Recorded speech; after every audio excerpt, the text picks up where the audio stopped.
Góðan daginn og velkomin á þennan fund sjálfbærni hjá Vegagerðinni sem við köllum sjálfbærni með í för. Og það þannig að 2024 þá kláraði Vegagerðin umfangsmikla vinnu varðandi stefnumótun næstu ára og einn af lykilþáttunum í þeirri stefnu var sjálfbærni sem við kölluðum sjálfbærni með í för. Þannig að það engar tilviljanir hér. Fyrsta sjálfbærni stefnan okkar leit svo ljós í vor og samkvæmt henni að þá unnið að ábyrgri nýtingu fjármagns og auðlinda til þess að draga úr kolefnisspori meðal annars, bæði í framkvæmdum og líka í rekstri Vegagerðarinnar. En auðvitað án þess að við missum sjónar á markmiðinu með rekstri Vegagerðarinnar, þar að segja að við eigum samgöngukerfi sem skilur okkur hratt og örugglega fram. Þannig að vinnan sannarlega komin af stað. Þessari stefnu fylgir umfangsmikið markmiðaskjal og í dag ætlum við að fara yfir allavega 2 af þeim verkefnum sem þar eru, en líka ræða svolítið þessa vegferð sem við erum búin að vera á og sem við höfum markað okkur fram á veginn.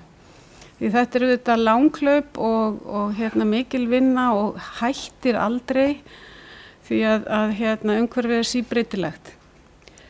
Í dag verða 4 erindi hér. Við byrjum á sjálfbærnistefnunni og næstu aðgerðum og Hólmfríður Bjarnadóttir, forstöðukona sjálfbærnideildar, ætlar að taka það. Páll Valdimar Kolka Jónsson, sérfræðingur á sömu deild, ætlar aðeins að segja okkur hvað þetta þýðir að lækka kolefnisspor. Því þetta auðvitað mjög mikið af hugtökum, en hvað þýðir þetta raunverulega þegar við erum komin fram og við erum að einblína á framkvæmdir hér, en auðvitað allt undir. Kolefnisspor verður líka til þegar við mokum snjó allan sólarhringinn og berjum klaka eins og vorum að gera Reykjanesbrautinni í nótt, berja klaka og mokunum burt, það heldur ekki ókeypis í kolefnisspori. Auknar umhverfiskröfur í útboðum, Oddur Sigurðsson Hagalín ætlar að fara yfir það og síðan ætlar Guðmundur Valur, framkvæmdastjóri þróunarsviðs, að fara yfir hvernig við getum nota kolefnisreikninn, Loka, við brúargerð, en við kynntum hann einmitt í fyrra og mikilvægt tól til þess að geta reikna kolefnisspor á þess að það sé heljarinnar framkvæmd eða verkefni í sjálfu sér, skilvirk leið til að reikna kolefnisspor. Þannig að það heilmikil dagskrá framundan, ég vona að þið njóti vel, bæði þeir sem eru hér í sal og eins þeir sem eru í streymi. Og ég ætla ekki að hafa þetta lengra, enda höfum við hér ljómandi góðan fundastjóra sem heitir G. Pétur Matthíasson og hann ætlar að taka við. Já, takk fyrir það, Bergþóra. Að gera klappa. Sem oftast, það ánægilegt að sjá marga hér í salnum og náttúrulega ánægilegt líka að fyrir þá sem eru í streymi að þeir hafa þá minnkað kolefnissporið með því að sitja við tölvuna sína og horfa á þennan þátt. En þetta held ég að sé mjög mikilvægt og brýnt mál. Við ætlum að sjáum við dagskrána og síðan ef það eru spurningar frá þeim sem eru í streymi að þá það slido.com og lykilorðið umhverfi. Þannig að þið getið farið að leggja fram spurningar á Slido strax. En við bara vindum okkur strax í þetta og Hólmfríður Bjarnadóttir ætlar að ríða vaðið. Gjörðu svo vel. Takk. Já, góðan daginn og velkomin á morgunfund Vegagerðarinnar umhverfismál og sjálfbærni. Ég heiti Hólmfríður og eins og fram hefur komið forstöðukona deildarinnar umhverfi og sjálfbærni. Markmið þessa fundar sem búin að vera í undirbúningi í töluvert langan tíma að kynna það sem á döfinni í umhverfis- og sjálfbærnimálum innan Vegagerðarinnar og afrakstur þeirra áherslan sem settar fram í stefnu Vegagerðarinnar sem samþykkt var 2024 og á stofnun þessara deildar fyrir 1,5 ári. Þetta náttúrulega málefni sem ávallt í þróun og við fundum þegar við vorum að fara yfir sjálfbærnistefnuna og aðgerðaáætlunina núna sem samþykkt í maí að það töluvert sem við myndum vilja uppfæra nú þegar. En þetta kynning á því sem var kynnt í maí. Sjálfbærnistefna setur ramma fyrir vinnu Vegagerðarinnar í sjálfbærnimálum, hvert Vegagerðin vill stefna og kynnir aðgerðaáætlun með 20 áherslum og aðgerðum til að mæla árangur og ramma inn vinnuna. Það mikilvægt að nefna að vinnan til allra starfsemi Vegagerðarinnar, ekki bara verklegra framkvæmda, heldur einnig viðhalds, reksturs og þjónustu og krefst þáttöku allra deilda Vegagerðarinnar og það hefur líka verið hluti af vinnunni við sjálfbærnistefnuna vinnan hérna innan stofnunarinnar. Allar deildar sem sagt og svæði all land til að ná árangri. Eins og Bergþóra kom inn á, þá að vera sjálfbærni markmiðin, það var nýjung í nýrri stefnu Vegagerðarinnar að vinna markvista innleiðingu sjálfbærni í starfseminni og það náttúrulega alveg grundvöllur þess að vinna við þennan málaflokk að það sé stuðningur og yfirstjórn sé biðji þessa vinnu, svo að segja. Og deildin umhverfis sjálfbærni var stofnuð í apríl. Það náttúrulega leiðarljós að starfsemi Vegagerðarinnar að koma fólki á milli staða á öruggan hátt. Og það þetta sem við þurfum líka að hafa í huga og sjálfbærni að sjálfsögðu tengd umhverfismálum sterkum böndum en það líka félagslega sjálfbærni, samfélagslegi þættirnir og stjórnun. Loftslagsáhrifin hafa verið mikið umræðu og það sem við munum fókusera núna á í dag með 2 verkefnum úr sjálfbærnistefnunni. Síðan sjálfsögðu tækninýjungar og það eins og ég kem að, hvernig við tökum að sjálfbærnimálum í hönnun framkvæmda. Það þegar við tala loftslagsáhrifin eitt, síðan sjálfsögðu náttúru þættirnir líka og það tegundir, gróður, hvernig við vinnum með votlendi, félagsleg þættir eins og áhrif hljóðmengun, lífsgæði fólks, ekki bara koma vel til staða, heldur hvernig innviðir Vegagerðarinnar hafa áhrif á það og þjónusta þeirra. Loftmengun, við erum með verkefni því, hljóðmengun og landslag og fleira. Dæmi ég ætla að nefna líka að sjálfsögðu búið að vinna að umhverfismálum í Vegagerðinni lengi og með þáttöku ýmissa deilda. En það sem nýtt með sjálfbærnistefnuna við römmum þetta inn og þegar við gerðum hana líka þá kom í ljós að það ýmislegt sem það sem markmið sem komið langt á veg að jafnvel búið að uppfylla. En okkur mikilvægt að lyfta því upp og gera það sýnilegt. Dæmi umhverfis og sjálfbærni verkefni, það að sjálfsögðu sjálfbærnistefnan eins og ég kem aðeins meira betur inn á. Það aðgerðaáætlun loftslagsmálum sem við erum þátttakendur að aðgerðaáætlun ríkisstjórnarinnar. Rannsóknir og þróun, við erum í töluverðri norrænu samstarfi og ég heyrði kollega mína segja smá í gríninni líka í alvöru að þetta nú bara verið að tala loftslagsmál og í tæknihópunum í norrænu samstarfinu svo þetta eitthvað sem farið að síast inn allstaðar. Og maður getur ekki bara talað umhverfismál sem inn í einu sílói. Kolefnisreikningin Loki, það Guðmundur Valur mun koma með dæmi það hvernig hann notaður í brúagerð og hvernig við vinnum á honum hérna innan hús. Norrænt rannsóknarverkefni hreinsun og meðhöndlun vatns frá vegum líka dæmi norrænt samstarf og svo umhverfiskröfurnar í útboðunum sem Oddur mun fjalla núna á eftir. Önnur verkefni sem hafa verið unnin núna, þetta nú dæmi hérna frá síðustu ári, það umferðaraukning varðandi uppbyggingu Þorlákshöfn, hvernig þetta hefur verið áhrif á vegakerfið og samfélagslega áhrif.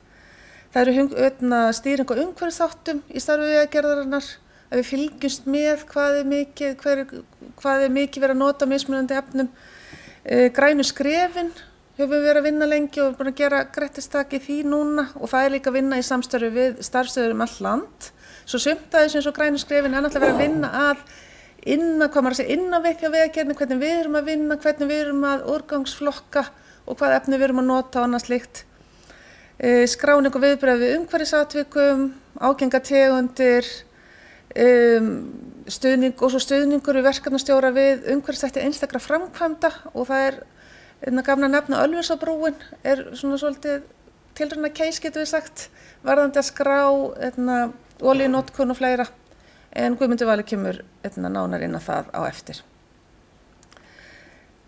Varðandi sjálfbærnistefnuna að hún rammar inn ásetning Vegagerðarinnar. Hvað ætlum við að ganga langt í sjálfbærnimálum? Að sjálfsögðu lög og reglugerðir og kröfur sem við erum að uppfylla en og það mikilvægt bæði út á við en líka inn á við að við séum í sameiginlega sýn og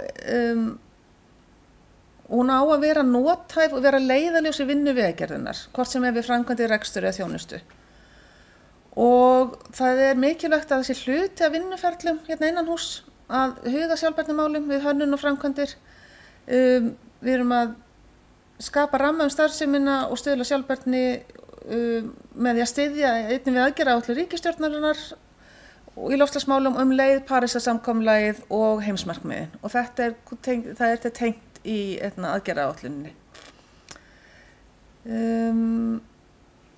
Já, og við vinnum að sjálfsögðu stöðugt að því markmið að draga úr áhrifum starfseminnar á umhverfið eins og við höfum gert áður, en þetta núna orðið mælanlegt og greinilegra fyrir alla, bæði inn á við út af við, skapa jöfn tækifæri og tryggja örugga samgöngumáta fyrir alla vegfarendur. Og þetta eitthvað sem við viljum líka halda til haga, þetta hluti af sjálfbærni líka, starfsemi Vegagerðarinnar. Hérna sjálfbærnistefnan, hún aðgengileg á heimasíðunni, en við flokkum þetta upp í umhverfislega sjálfbærni, samfélagslega ábyrgð og sjálfbæra hagsæld og sjálfbæra stjórnunarþætti. Og þetta frekar stutt, eins og við sjáum, frekar stutt plagg, en svo fylgir henni aðgerðaáætlunin og hún líka flokkuð upp í þessa 3 þætti.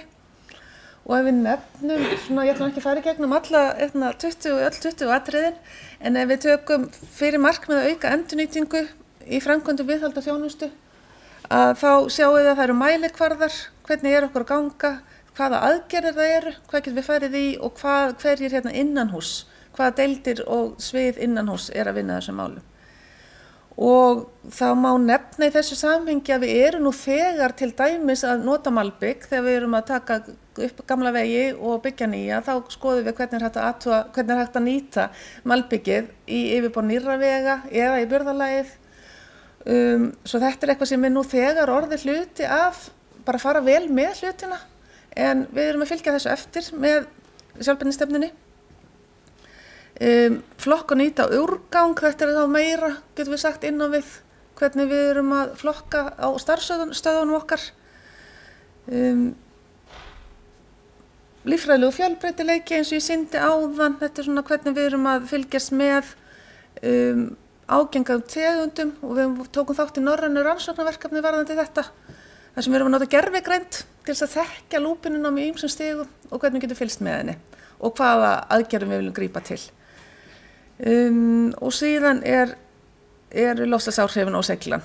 Og þá bæði að sjálfsögðu hvert kolefnisfótspor framkvæmdanna en einnig hvernig erum við að bregðast við veður eða loftslagstengdum atburðum og hvernig getum við aukið seglu innvið okkar í hvort sem það ofsarigning, flóð, örskrýður og fleira. Og við erum með rannsóknarverkefni þetta sem verður kynnt í næstu viku á rannsóknarráðstefnunni, sem ég auglýsi hana nú líka. Samfélagsleg ábyrgð.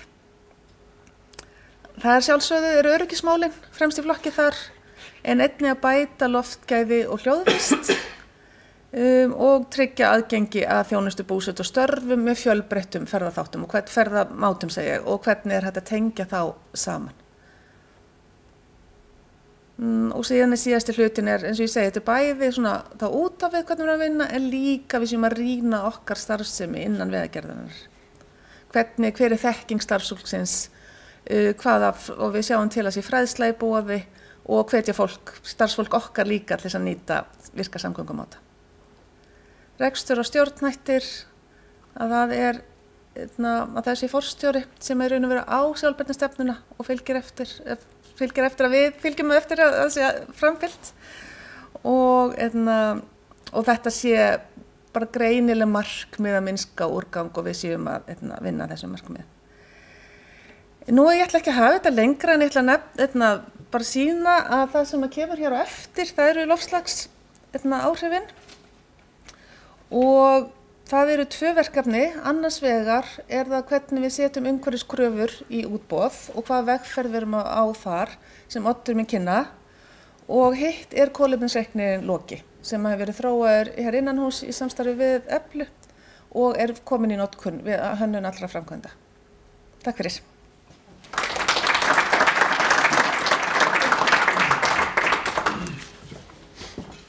Takk fyrir það, Hólmfríður. Það greinilega mikið að gerast og það verður áfram mikið að gerast hér uppi því að næstur kemur upp á svið Páll Kolka og hann ætlar að fara betur yfir hvað þetta þýðir í raun. Gjörðu svo vel. Kæra þakkir Pétur og gaman að sjá svona marga í salnum. Ég sé ykkur því miður ekki sem eruð í streyminu en ég bið að heilsa ykkur líka. Og ég ætlaði að taka svona aðeins ofanfrá yfir hvað það þýðir fyrir okkar framkvæmdir sérstaklega að lækka kolefnisspor. Hafandi þau í huga eins og Bergþóra nefndi áðan að við viljum ekki draga úr gæðum á neinn hátt og hvorki okkar þjónustunni okkur framkvæmdum, þannig að það er okkar kjarnastarfsemi. En við viljum hins vegar reyna að draga úr eins og umhverfisáhrifum eins og hægt er. Fyrsta lagi, og það eru margir sem þekkja þetta, og það er bara hvernig metum við kolefnisspor. Og þá notum við svokallaðar lífsferilsgreiningar sem flestir kannast nú við. Og ég fekk þessa fínu teikningu lánaða hjá HMS, þess vegna logoið þeirra í horninu. Þá tökum við yfir lífsferil framkvæmdarinnar, alveg frá því að þú byggir og þangað til að þú rífur hana niður. Og þá hver þáttur með ákveðið kolefnisspor og oft hægt að telja sér til tekna þó mínus að maður duglegur að endurnýta eða endurvinna efni við niðurrif, til dæmis sem endurvinnu stál eða annað slíkt.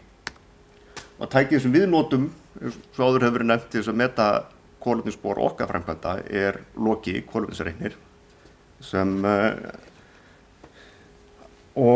en hann eins og nær ekki yfir alla þessa þætti og það alveg viljandi. Fyrsta lagi þetta fyrsta útgáfa og fyrsta útgáfa á aldrei að vera fullkomin, annars kemur fyrsta útgáfan aldrei út. Og líka bara þetta svona þessir þættir sem við teljum okkur geta haft mest áhrif á.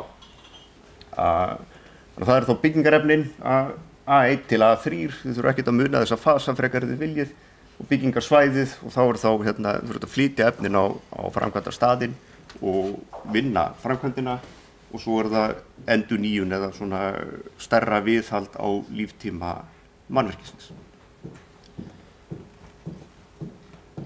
Og hvað þýðir þetta?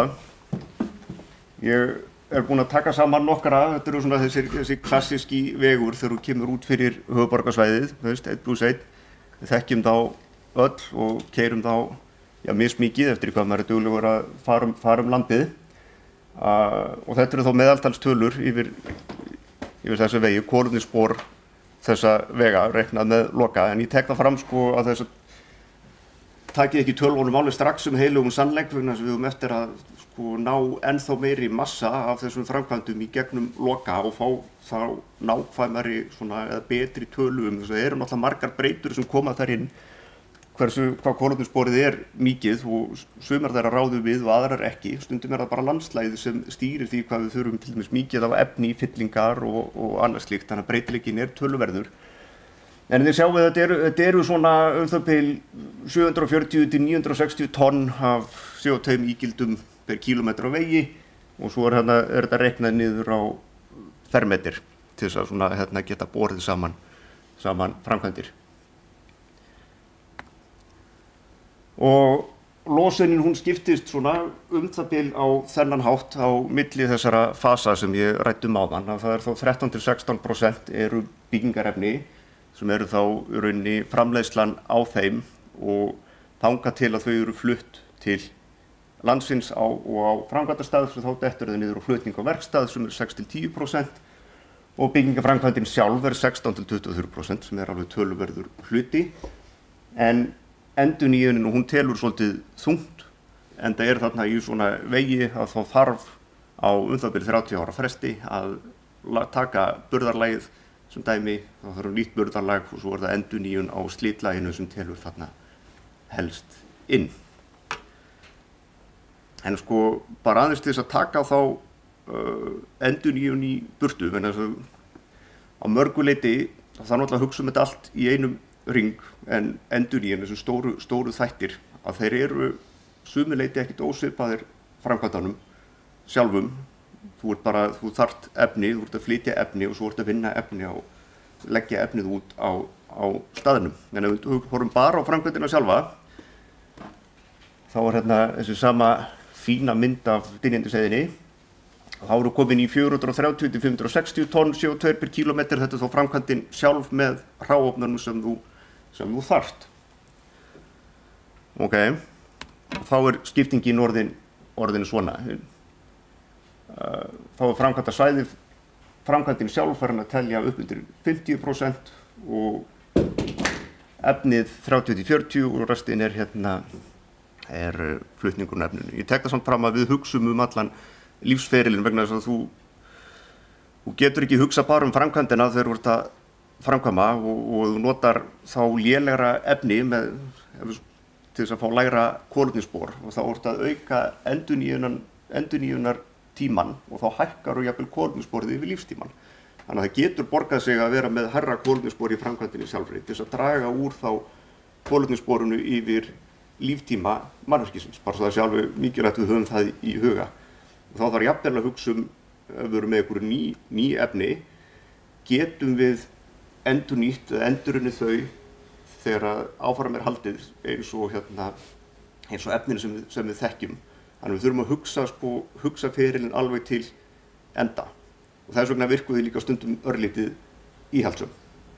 Af því að við tökum ekki áhættur með efni sem við leggjum út upp á líftíma mannvirkisins og þeirri þjónustu sem það á að gegna. Þannig að við erum náttúrulega ekki að byggja þessi mannvirki bara fyrir okkur, þótt að við elskum góðar brýr og annað slíkt.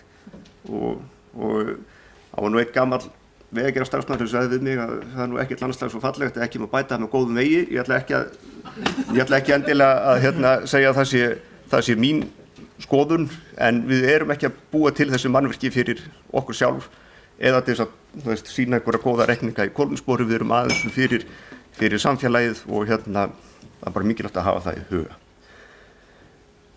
En þá skulum við fara bara aðeins yfir, svo gefa ykkur aðeins innsýn líka hvað Vegagerðin að hugsa í þessum málum, hvernig við náum fram þessu lágmarki eða minnkun á kolefnisspori án þess að draga úr gæðum okkar mannvirkja eða þjónustu.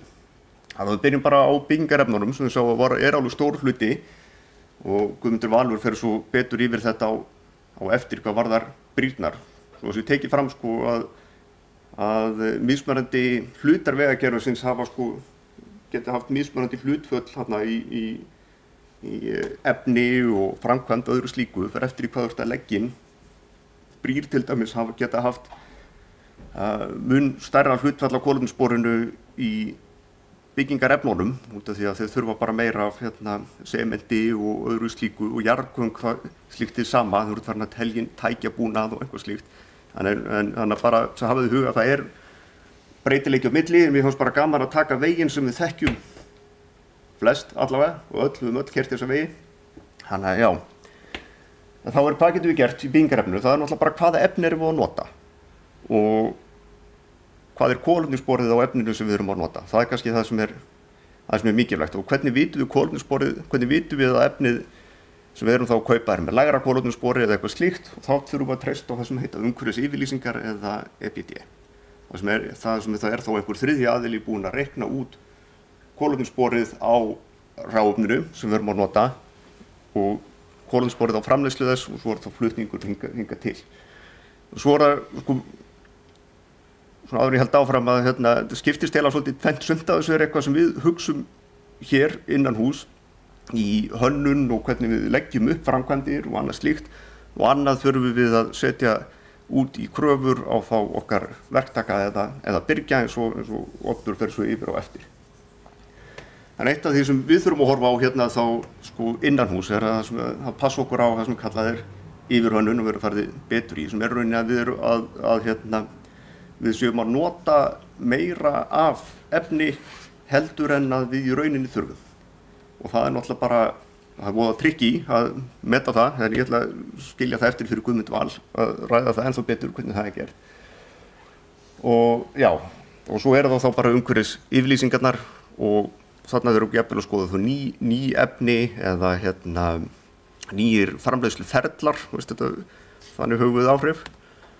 Og svo flutningur á verkstað. Það þá náttúrulega orkuskipti, skiljið, að bílarnir keyri á öðru heldur en jarðefnaeldsneyti, hvað sem það nú eða noti minna jarðefnaeldsneyti per 100 kílómetra heldur en sambærilegi bílar. Það önnur leið, þá nýrri bílar með harðari útblásturkröfum. og svo þarf þá að skoða flutningsleiðir sem dæmi og þetta getur skipt miklu máli í eins og stórum verkefnum. Hvað er mikið keyrt á landi og hvað er bara hreinlega siglt í næstu höfn og þú styttir vegalengdina á landi og þá ertu rauninni að draga úr kolefnisspori flutningsins vegna þess að flutningur eða kolefnisspor per tonn á sjó yfirleitt töluvert lægra heldur en á landi. Þannig að þetta eru svona svoleiðis hlutir.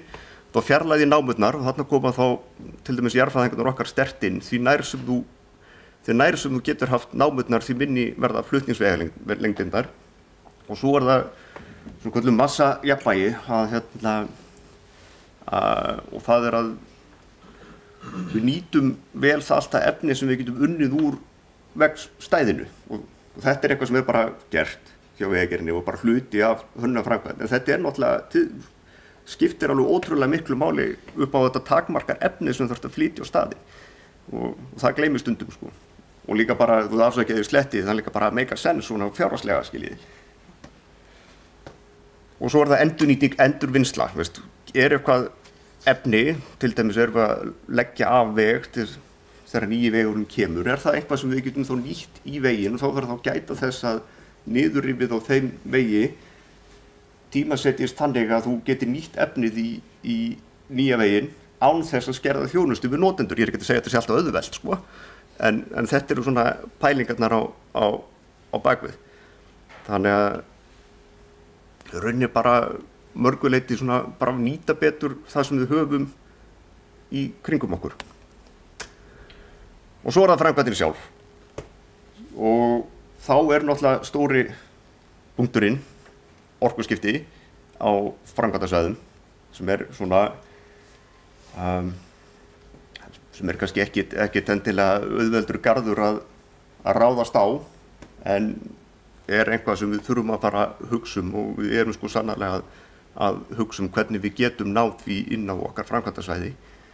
Svo líka bara vinnuskipulag innan framkvæmdasvæðis aftur að við séum að nýta vel alla flutninga, bílarnir séu fullir, við séum ekki að keyra óþarfarlega, að við séum ekki að taka efni, keyra það langt í burtu til þess að hugsetja það, til þess að þá nota það einhvern tímann seinna í verkferlunum, þannig að þetta eru svona svoleiðis vinnuskipulagspælingar sem geta skilað alveg ótrúlegum árangri og þó bæði fyrir kolefnissporið en líka náttúrulega olía kostar krónur og getur þá náð þá líka komið við bingjuna.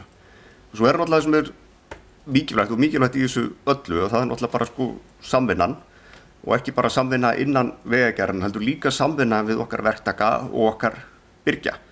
Þannig að þess að við náttúrulega getum ekki sett kröfur í okkar útboðum eða innanhús sem við getum ekki uppfyllt. Þannig að maður þarf að fara þennan milliveg milli metnaðar og raunveruleika.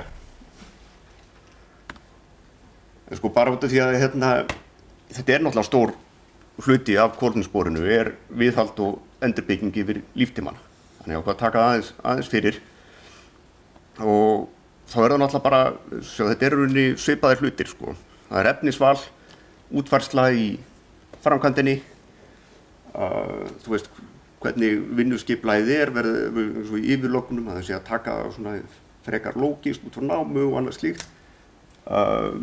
fjarlægð frá námunum og svo endurnýtning og endurvinnsla. Það getur notað mikið af efninu án þess að þurfa að flytja nýtt efni á staðinn eða flytja gamla efnið í burtu. Og svo náttúrulega efnisval að sjálfsögðu líka.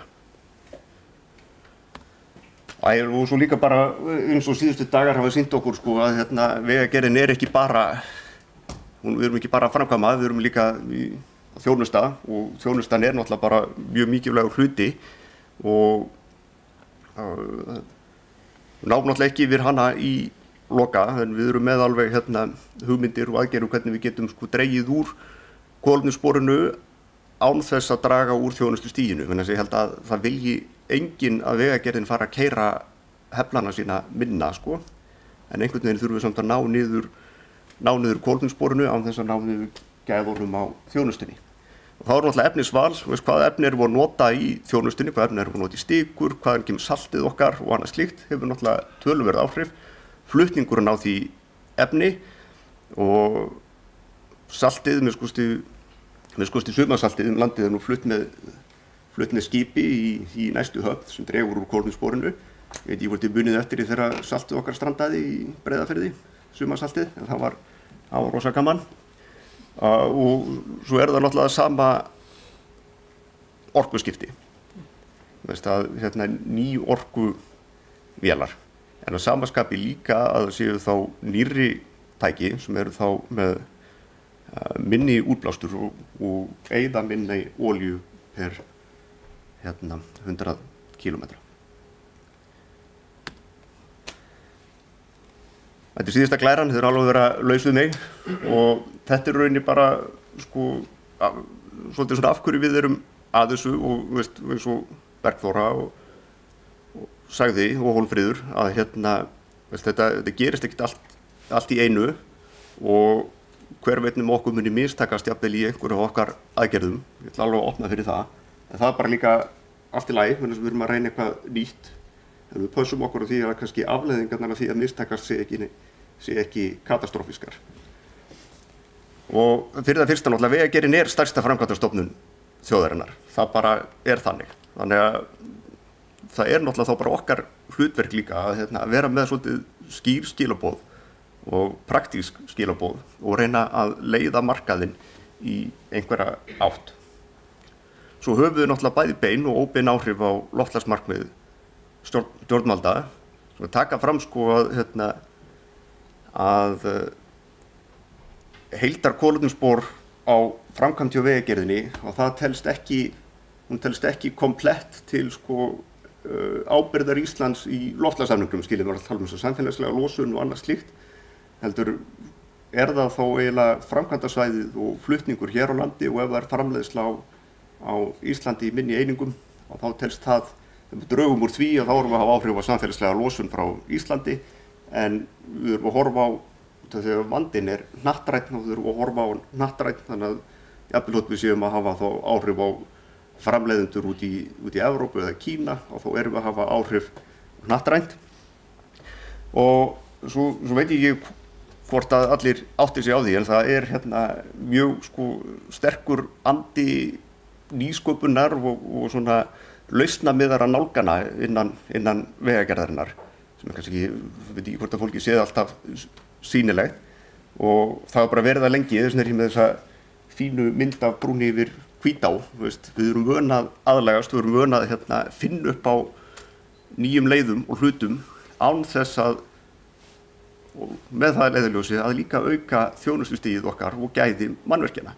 Þannig að þetta bara einn þátturinn þar inn. Og okkur finnst líka mikilvægt að þær aðgerðir sem við förum í að þar skili raunverulegum ávinningi. Takk.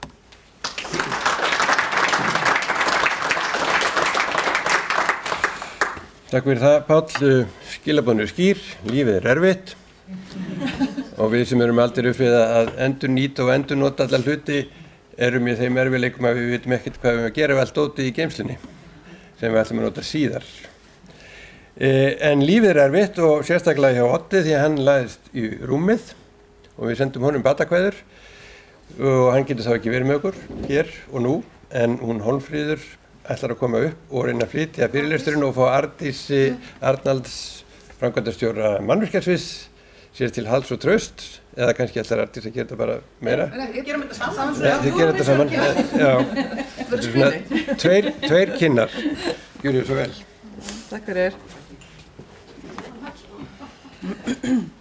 Já, viltu kynna þig kannski? Arndís, fyrst það, þú ert ekki í dagskráni. Já, ég heiti Arndís Ólafsdóttir Arnalds og er framkvæmdastjóri mannvirkjasviðs. En þetta er svona það sem að við haldið að vera svona mest spennandi fyrir morgunfundin, svo það svolítið synd að Oddur kemur ekki en við gerum okkar besta.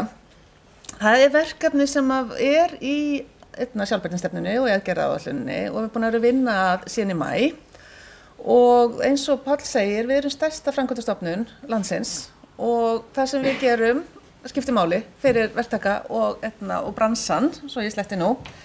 Þess vegna mikil og við teljum, við viljum taka öru skref, við viljum ná árangri en við þurfum líka að hafa ábyrgð á því að flýta okkur ekki of. Svo við erum með 18 mánaða plan hvernig við ætlum að auka kröfur í útboðum, varðandi umhverfiskröfur og loftslagsþættina.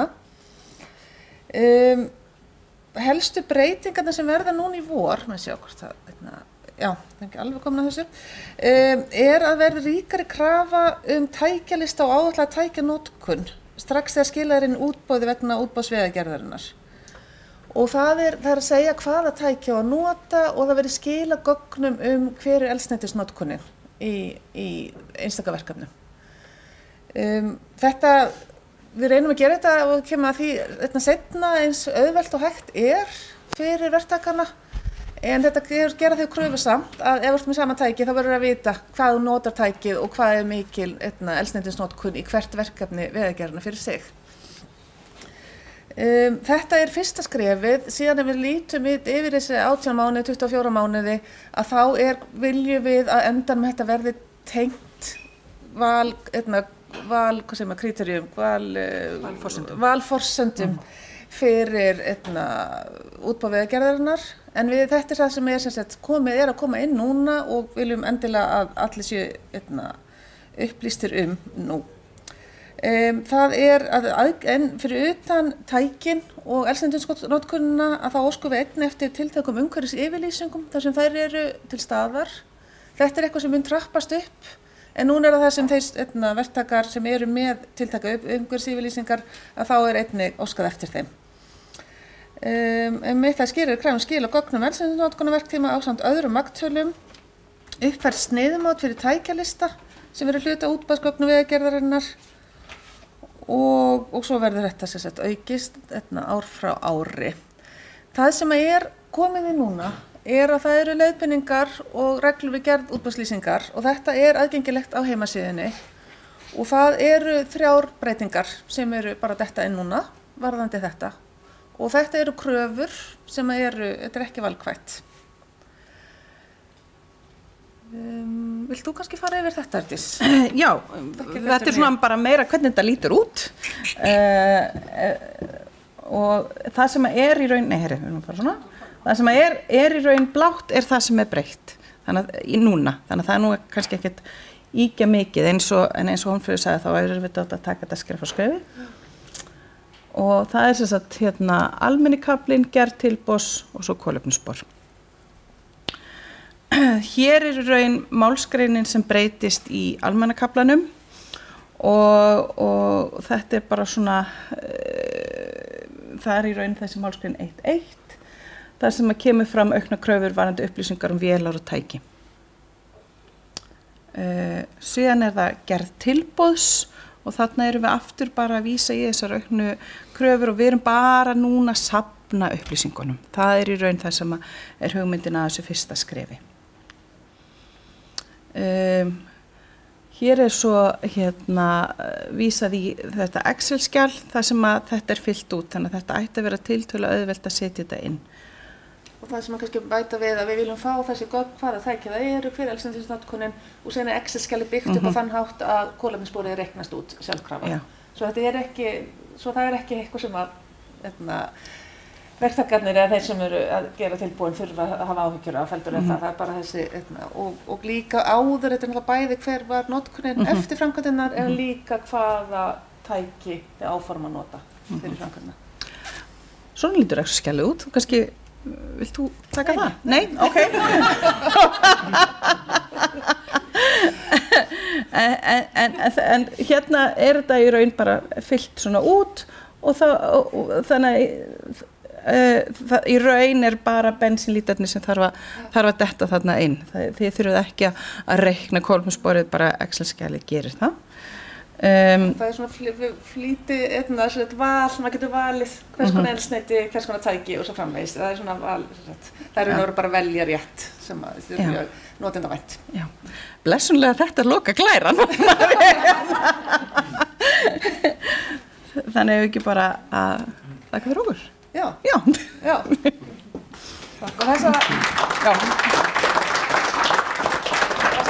bæta við þetta aðgengilegt á heimasíðunni og við munum af því að þetta var svolítið svona snupparlega þessi kynning að þá munum við fylgja svo eftir líka með meiri upplýsingum, með frétt þetta, það sem þetta útskýrt betur. Já, ég held að það hafi verið að reyna að senda þessi skýru skilaboð að þetta sé ekki flókið og það sé ekki að vera að biðja svakalega miklar upplýsingar og bara fyrir verktakana að fylla svolítið inn í þessu fyrsta skrefi og síðan munu koma fleiri skref á næstu misserum og árum þar sem eru gerðar auknar kröfur að skila inn og geta reiknað út kolefnissporið í framkvæmdum.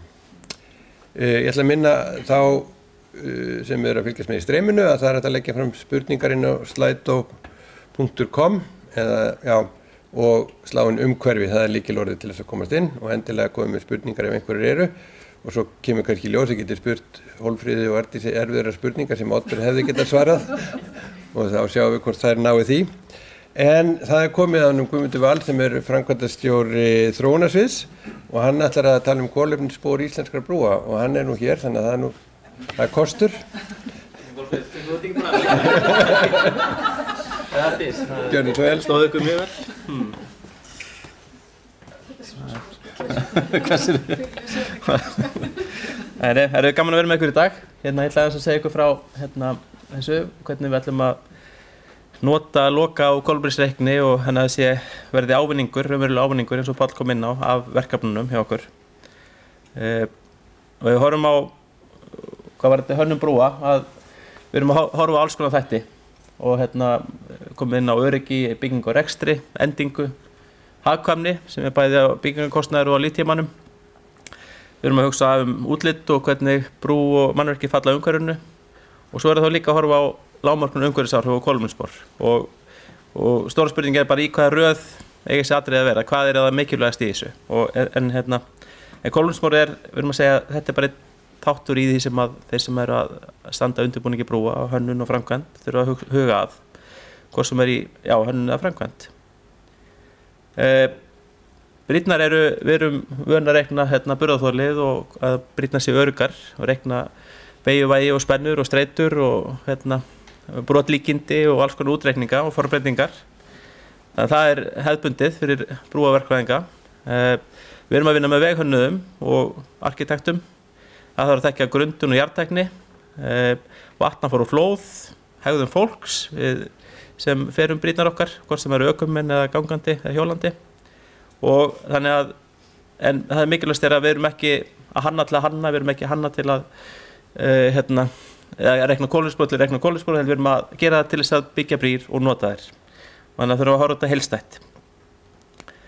Við horfum á kolefnisspor í brúargerð, hver er svona lykilatriðin sem er til grundvallar til þess að lágmarka það áður en við förum inn í hvernig við erum alltaf að standa að þessu.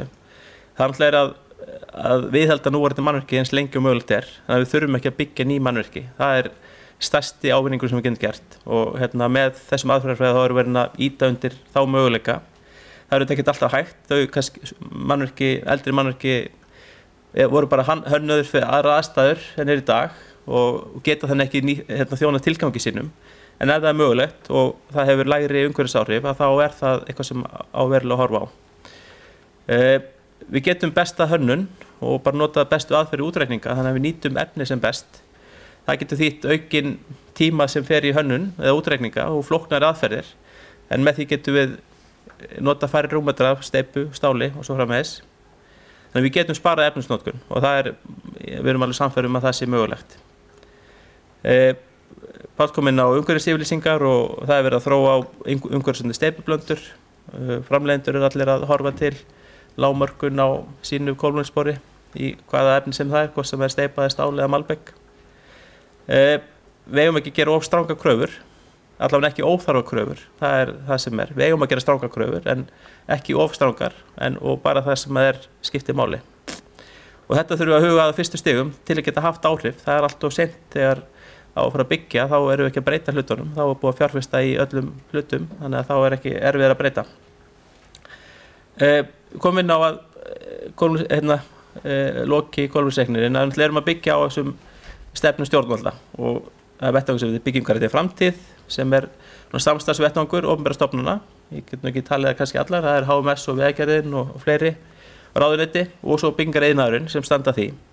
Og þetta er þróunar aðferða líftímagreiningar og kolefnisreikninga hefur verið á þeim vettvangi og hluti af loftslagsstefnu stjórnvalda líka í aðgerðaáætlun og sem náttúrulega partur af þessum aðgerðum sem Hólmfríður kom inn á í okkar sjálfbærnistefnu og við höfum tekið þátt í mörg ár.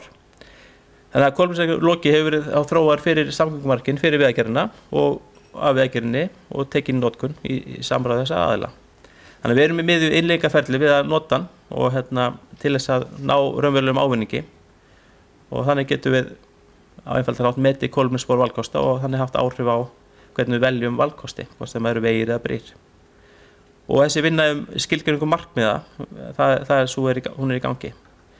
Ég ætlum ekki að sýna ykkur, bara, við vorum með hádegisfund held ég að vera á síðasta ári, þar sem við vorum að taka loka í notkun, var Einar Óskarsson á Hönnadeild og Magnús Arason á Eflu og fleiri vantarlega sem voru að kynna voru tóli sem slíkt og hvernig það notast. Við kynntum á norrænu vettvangi líka, svona hvernig við höfum rætt verulega þar og borum okkur saman við hvað tíðkast þar í Skandinavíu sérstaklega.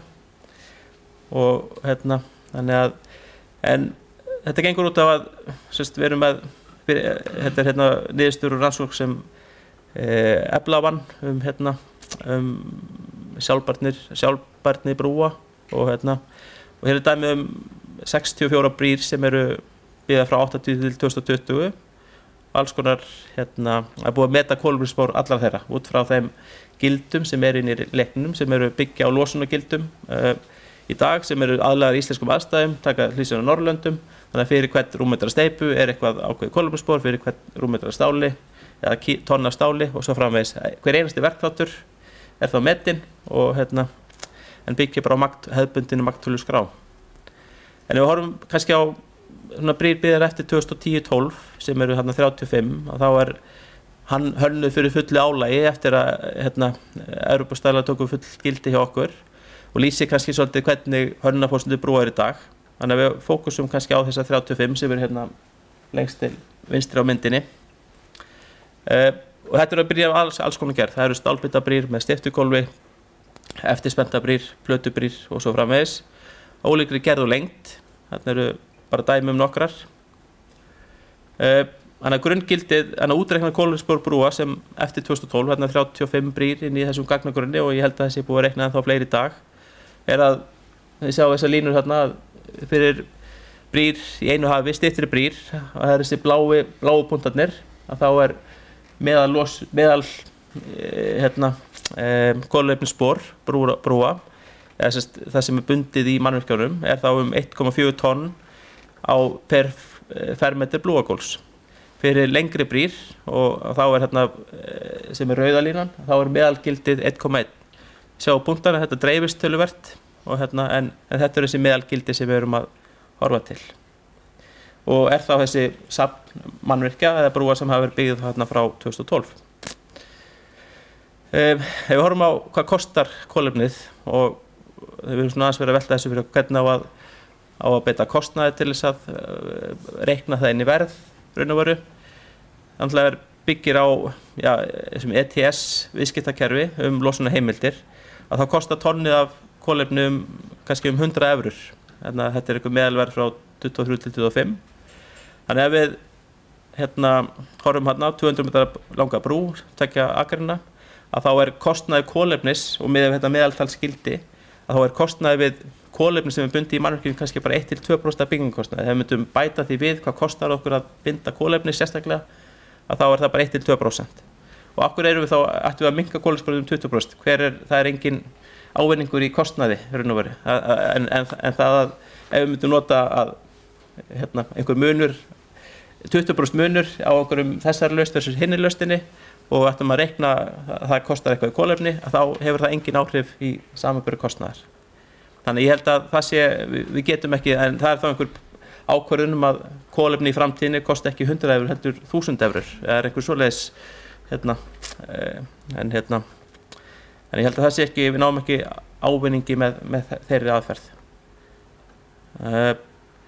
Og við erum höfum lagt upp, þetta kynnti Magnús í Danmörku í fyrra og hitti fyrra, að við eigum alveg, með betri efnisnotkun og hönnun og hugsa sérstaklega það, að þá teljum við alveg við getum lækkað þessi grunngildið, þessar línur, blá og rauðu, við eigum að geta lækkað þær með því að horfa sérstaklega á efnisnotkunina og bara með þá hönnuninni og þannig að við getum lækkað þetta 15-20%. Svo kemur náttúrulega til viðbótar eins og það allir framleiðendur að hugsa kolefnisfría steypu, stál og svo framvegis, malbiksframleiðendur líka. Þannig að það kemur til viðbótar við raun og veru það að efnin sem við notum að þau hafi þá minni kolefnisspor og þetta byggir á þá losunargildunum sem eru inn í gagnagrunninum í dag sem er þá 23, 24 eitthvað svoleiðis. Þannig að öll þessi útreikningum miðað við þann. En svo ef að framleiðendur komið með betri losunar minni steypu eða hvernig það er, þá kemur það til tekna. Þannig að þessi 15-20% er bara það hönnunin, efnisnotkunin per rúmmeter sem við erum að nota. Þannig við erum svona, ef við horfum á, við erum með þessi 1,1 til 1,4 tonn per fermeter brú og gólfs og við erum þá að kolefnissporið, þessa KL gildi sem kemur út úr reikninum, að það þetta verður hluti af hönnaferlinu og er bara breyta í því, að við erum eins og að reikna brotlíkindi eða öryggi gagnvart álag versus styrkur byggingarefna, að þá er þetta bara einn partur sem er reiknaður og hann byggir bara, er gerður á einfaldan hátt á magtöluskrá mannvirkjana. Þannig við erum að setja okkur að fyrir styttri brýr að þá ætlum við að vera undir 1,1 og fyrir lengri erum við 0,9 og eins og ég segi, miðað við þessi núverandi inntaksstærri losunargildi. En það er mér sagt að ef við erum yfir, við fáum þetta bara út úr hönnuninni, að þá er eitthvað rautt flagg sem kemur að það er hönnunin er ekki nógu hagkvæm eða þú ert nota meira efni heldur en meðaltali segir til að þá allan þarf að gera sérstaklega grein fyrir því og það geta verið fullkomlega eðlilegar aðstæður. Aðstæður eru mismunandi, þú ert að byggja brýr, þú getur verið það getur verið grundun eða eitthvað sem er veldur því að bara aðstæður eru þannig að það eru þarft meira efni. En allan þetta er rautt flagg ef þú ert yfir og þannig að þetta vekur svona athygli á því að þú þurfir að hugsa þennan þátt. Þannig að við erum svona, innleiðar hönnunarbreytu sem að þarf taka hliðsjón af. En ef við hörum bara hvað gerist í framkvæmd, hérna erum við mannvirki sem var byggt 2006 og það er bara til að leggja áherslu á, eins og Páll kom inn á, vísindin eru ekkert frábærlega nákvæm í útreikningi á kolefnisspori, en hvernig ætlum við að meta hvernig þú byggir brú, það er alls konar sem kemur upp á, það er hvað gerist á verkstað og efni sem koma að, það eru bráðabirgðamannvirki sem eru notuð og svo skilað eitthvað annað. Það eru mót, steypa. Þannig að það er ýmislegt sem kemur upp á í framkvæmd og þarf að taka tillit til. Og þessi markmið sem að Hólmfríður og ekki Oddur, hann var komið, en Hólmfríður og Arndís kom með, að hvernig við erum að skrá hvernig verktakarnir okkar, sem að það veri hluta þeirra, að það skráist inn hver raunveruleg losunin er á verkstaðnum og við flutninga byggingarefna.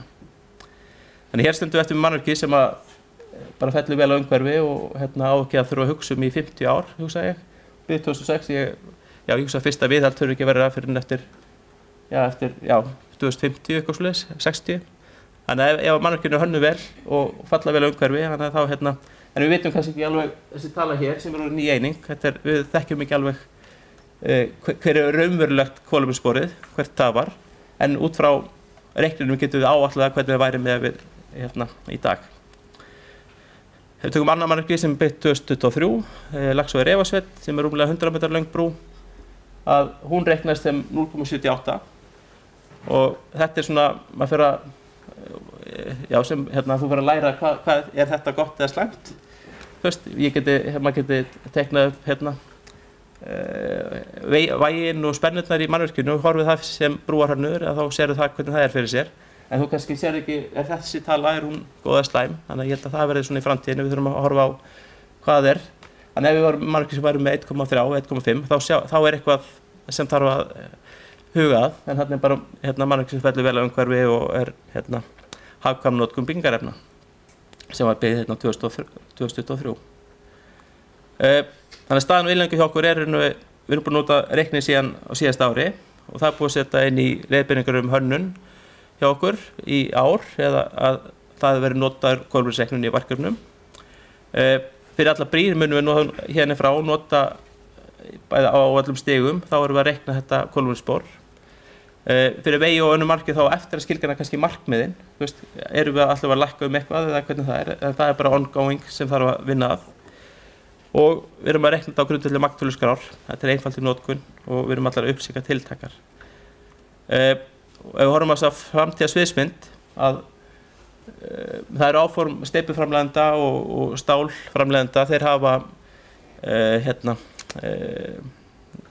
hvernig þeir ætla að minnka sína losun og sem getur verið mjög ólík. Og hér var sett fram svona sviðsmynd þar sem er búið að hafa samband við og meta hvernig stál og framleiðendur myndu ná sínum markmiðum og allavega einhverju hófleg. Þannig að við erum að horfa til að þessi gula lína lengst til hægri, við getum náð því strax bara með því að horfa á hönnunina og horfa á efnisnotkunina þar. Það sem kemur í framhaldinu svo að við gerum kröfur efnin og framleiðendur skili sínu. Þannig að þá getum við verið komin einhver svona gildi eftir 30 ár, 20-30 ár. Og þannig að mjög margt í gangi varðandi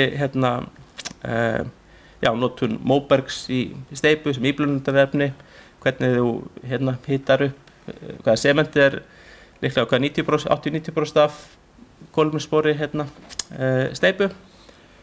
Járnbending í steypu, hún nánast alveg úr endurvinnustáli í dag. Ég held að sé alveg 90% plus sem þannig að það ekkert mikill ávinningur þar sem fæst, heldur af því að það í dag það bara allt endurvinnustál sem notað þar. Þannig að næstu skref, við erum að safna upplýsingum úr framkvæmdum, það það sem við vorum að segja frá áðan. Við þurfum svo bara endum með þessar inntaksstærðir í reikninum, að það verði gert reglulega og þessi markmið og viðmið sem við erum að setja fram. Og þá þessar verklýsingarnar okkar og kröfurnar sem við til byggingarefna, hvað við steypu og malbik og steypu og stál og án þess eins og Páll nefndi að kröfur endingu eða öryggi sé minnkaðar eða hvað, eða eigum að minnka kröfur öryggi og endingu, það líka bara eitthvað sem við eigum að velta fyrir okkur. Erum við að hanna til 100 ára eða 50 ára, það alveg en aðalmáli að við erum að horfa til lengri tíma og horfa til líftíma mannvirkjanna, það er það sem skiptir öllu máli. Og ávinningurinn kannski þessi, hvað þýðir þessi tala 0,9 og við erum að draga athygli hönnuða og framkvæmdaraðila að endurnotkun og viðhaldi núverandi brúa og vega náttúrulega í stað þess að endurnýja og byggja nýtt. Við erum að nýta byggingarefni betur, ekki yfir hanna. Við þurfum að horfa áhrif verklýsinga á krafna, að þú sjáir það kröfurnar sem þú setur í útboð og annað slíkt, að það hefur áhrif að þú notir x kíló af sementi í steypuna en ekki eitthvað annað, það hefur áhrif á kolefnissporið og við getum valið á milli valkosta fyrirstigum sem tekur tillit til kolefnisspors og efnis en ekki einungis kostnaðar og en það bara mikið samband þarna á milli eins og Páll kom inn á og við höfum verið drifin áfram því að ná hagkvæmni bæði til lengri tíma í mannvirkjunum okkar en kolefnisspor núna þáttur sem við þurfum að taka tillit líka og ávinningur líka bara ekki síst að bara gera betur og horfa til að byggja betri mannvirki. En eins og nefnir, þá eru forsendur fyrir inntaksskilyrðunum eru veikar og þetta eru útreikningar sem eru máli og gagnrýna en þetta bara eitthvað viðmið sem við erum að nota og ég bara mjög áhugavert við vorum á norrænu fundi bara í september og þá var sænska vegagerðin, þeir voru búin að vera með miklar undirbúning að gera stranga kröfur kolefnis losun steypu hjá sér og búin að innleiða það í 2-3 ár. Svo komur það sem var á uppgötvunum að það skilaði engum árangri þó hefur gert kröfurnar. Ástæðan fyrir því var að steypuframleiðslan, það var búið að breyta því hvernig þú reiknar kolefnissporið. Við sementi á þeim að þá var dekk voru notuð í að hita upp ná hitanum í sementisframleiðslunni. Þannig að dekka allt það taldi í kolefnissporið steypunar. Svo var bara ákveðið að breyta því, þannig að núna teljast dekkin vera úrgangur úr dekkjaframleiðslu, þannig að núna það kolefnisspor dekkjaframleiðslu en ekki steypu. Þannig að við þetta lækkaði kolefnisspor sænskra steypu 50% án sem nokkuð hefur verið gert. Þetta var bara útreikningun sem tók breytingum. Þannig að það svona bara gott að hafa það í huga, en allt snýr þetta að því að við erum að reyna að gera betur og ná árangri þannig. Já, takk fyrir mig.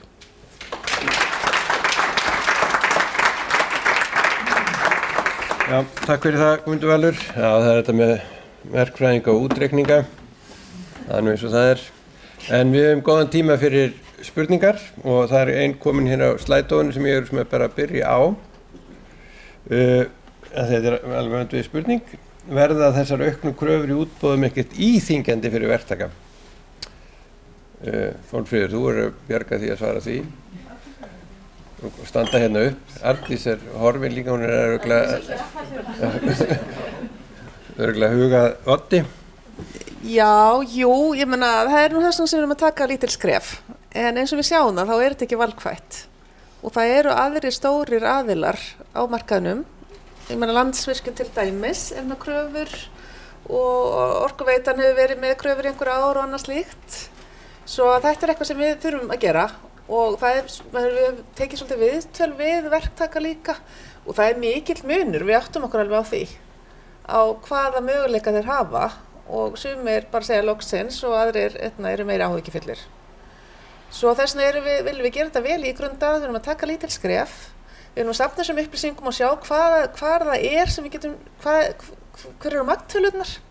Við ætlum líka, ég myndist ekki á það áðan, en við erum að gera tilraunaverkefni þar sem við erum að reikna út kolefnissporið af framkvæmd sem eru nýlega verið í nýlega loki hérna innan Vegagerðarinnar. Til sem áttum okkur á hvar eru, og Páll kom líka inn á, hvar eru þetta skipta mestu máli. Svo við séum ekki að fara fram á eitthvað sem er í raun og veru íþyngjandi án þess að vera neitt árangur af því. Takk fyrir það. Spurningar úr sal? Einhver ríða vaðið og spyrja góðara spurningar. Meðan þeir eru hugsa ykkur það að spyrja Guðmund Val, verðum við að byggja ljótarbrýr? Verðum við að byggja ljótarbrýr í framtíðinni? Nei, alls ekki. Ég held að það verður bara, þetta verður bara partur af því að við sjáum að við erum bara áfram byggja fallega brýr og vonandi byggja færri ljótabrýr sem eru notað of mikið efni. Já, ekki ferkantaði brýr, góða bogalínur. Engin spurning? Gjörðu svo vel, þú fá hérna kynna sig, takk. Það er Guðrún hjá Kófi. Ég var bara að spá í hérna að þið segja að það sé möguleiki að þú veist fyrir Vegagerðina að skoða hérna kolefnissporið, en er það þannig að það telur inn í það hver fær að gera, eða þú veist hver fær verkið? Þú veist, er það byrjað, eða þú veist telur það?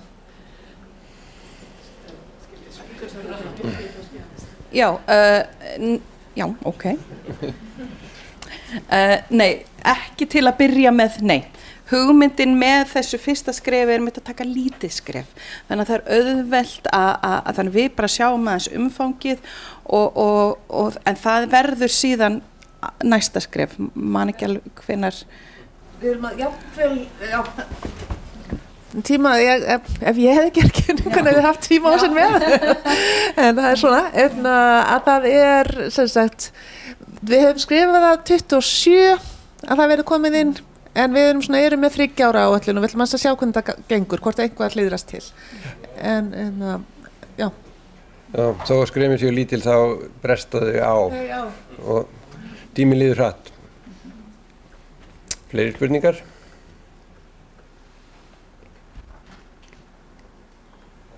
Það verður, já.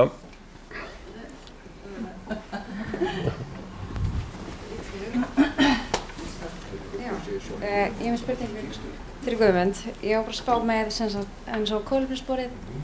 Þegar eru sem sagt að þú fær verkið, verktakinn gefur ákveðið X og þú reiknar út kolefnissporið. Farið þá efniviðina, sérðu allt hvað hann er að nota og segir bara, heyrðu, ómikið af þessu, getur þú lækkað þetta til þess að geta fengið þetta í gegn? Eða er það bara, já? Ég held að við séum ekki komið þangað, eins og það kemur þá inn í útboðsskilmáluna, kröfur til efnisins hjá okkur í verklýsingunum og þessar umhverfisyfirlýsingar eða hvernig það er. En það sem við erum að safna gögnunum núna þá olíunotkun og bara efni sem komin á bingastaðinn og fara frá þeim. Þannig að við erum ekki að taka það inn í þannig að við erum með samningu við verktakann, skilur, og hann að skila sínu og við náttúrulega gerum bara þessar kröfur ákveðna notkun. Já.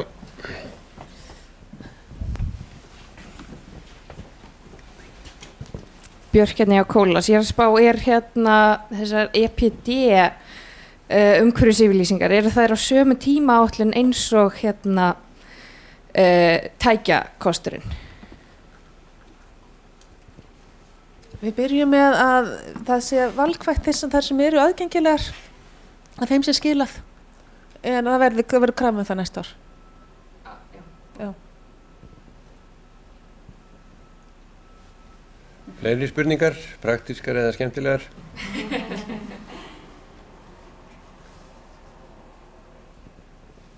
Já, ef ekki þá bara þakka. Bæta aðeins við nefndi hvað þetta væri einfalt í notkun og svoleiðis. Ég held að ef við erum að prófa ölvursáprófarverkefnið og ég sé ekki betur en að það skilir sig bara í hverju einasta mánuði frá verktakanum að hann að skila inn olíunotkun og hinu og þessu og ég held að öll stærstu fyrirtæki eru að skila sínum sjálfbærni skýrslum og eru að halda utan sín áhrif inn í verkefnum sínum. Þannig að ég held að það ætti ekki að vera stór átak að ná sinn. Ég held að það sé varðandi gögnin. Og svo bara annað komment varðandi bara efnisnotkunina. Við náttúrulega erum bara komin úr umhverfi, ég veit ekki frá 70 þar sem að þá kostaði vinnuaflið miklu minna en efnið og sement og steypa var mikilvægt og þess vegna optimaður eins og gast sement af notkun á efninu og það hafði fullt af vinnuafli og eftir sem að vinnuafli var dýrara þá fórst þær einfalda framkvæmdir og einfalda gera kassalega brýr og kassalega mót og nota meiri til að einfalda tíman sem fer á verkstað og allt þetta sem felur í sig að þú mögulega notar meira efni fyrir vikið af því það bara kostnaðurinn við manntíman miklu meiri í dag heldur var fyrir 50 árum. Og ég held að það sé svona eitthvað sem við þurfum að horfa líka á, að mögulega þarf, að því við erum alltaf að staðla á einfalda framleiðslu sem þýðir þá að þú ert að nota meira efni. Þannig að þetta bara partur í þessu ferli að horfa á kostnað og umhverfisáhrif. Kannski að nefna svona ýmislegt sem við erum að gera. Ég nefndi að við erum aðilar að aðgerðaáætlun loftslagsmálum stjórnvalda. Og það tilraunaverkefni þar sem við erum ábyrg fyrir og það eru orkuskipta framkvæmdastað og við erum að fara að setja það verkefni á stað þar sem við erum að taka verkefni sem að hefjast hjá Vegagerðinni og hvaða möguleikar og hvaða áskoranir eru eins og til dæmis með aðgengi að orku og annað slíkt. Svo við séum ekki að gera kröfur heldur að verktaka fyrir að gera hluti sem við erum svona að athuga hvað mögulegt, svo að segja. Og þetta séu kröfur sem eru mögulegt að uppfylla. Er það ekki bara ágætis loka orð? Já, við bara, ein spurning enn.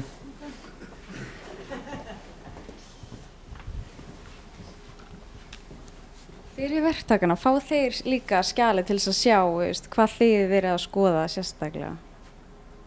Sem sagt, eins og þeir eru að bjóða upp verk og þeir eru að skoða til þess að minnka, hafa meiri kolefnislosun eða eru þið, fá þeir líka skjali til þess að geta reiknað út eða er það bara við sem að reiknað út?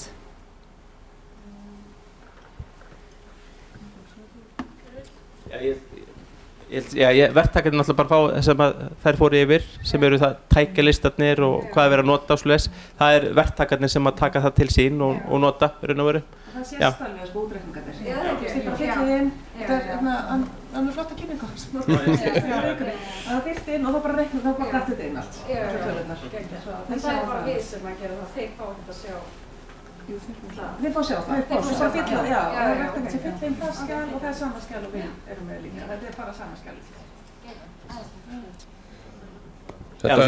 Í dag eru verktakar að skila hvort þið tækjalausn til okkar, skilurðu, en það er bara ekki með þessum aðferðum, það er bara gert á bara handskrifaðu það ekki oft hérna.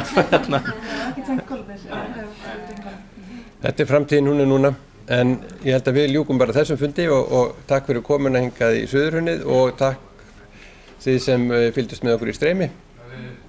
Takk fyrir, bless.